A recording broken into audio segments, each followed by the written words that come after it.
বাংলাদেশ জামায়াতে ইসলামী বাঘারপাড়া উপজেলা শাখার উদ্যোগে বিভিন্ন রাজনৈতিক দলের নেতৃবৃন্দ, সাংবাদিক, ব্যবসায়ী, ওলামা এবং ইমামদের সম্মানে ইফতার মাহফিল অনুষ্ঠিত হয়েছে। শহীদুল ইসলামের প্রতিবেদনে থাকছে বিস্তারিত। সোমবার বিকেলে আয়োজিত এই মাহফিলে অতিথিরা উপস্থিত ছিলেন। উপজেলা আমিরের সভাপতিত্বে অনুষ্ঠানে প্রধান অতিথি ছিলেন বাংলাদেশ জামায়াতে ইসলামীর কেন্দ্রীয় মজলিসের শুরা সদস্য এবং যশোর জেলা আমির অধ্যাপক গোলাম রসুল। বিশেষ অতিথি ছিলেন বাঘারপাড়া প্রেস ক্লাবের সভাপতি ইকবাল কবির, বাঘারপাড়া পৌর বিএনপির সভাপতি এবং সাবেক মেয়র আব্দুল হাই মনা, উপজেলা বিএনপির সাবেক সাধারণ সম্পাদক ও সাবেক উপজেলা চেয়ারম্যান আবু তাহের সিদ্দিকী এবং বাংলাদেশ জামায়াতে ইসলামী বাঘারপাড়া উপজেলা সেক্রেটারি মাওলানা আব্দুল জব্বার। প্রধান অতিথি তার বক্তব্যে বৈষম্য বিরোধী ছাত্র আন্দোলনে শহীদদের মাগফিরাত কামনা করেন।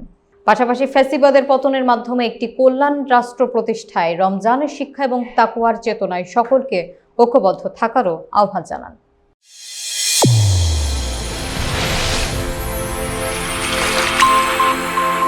চ্যানেল A1 হৃদয়ের স্পন্দন।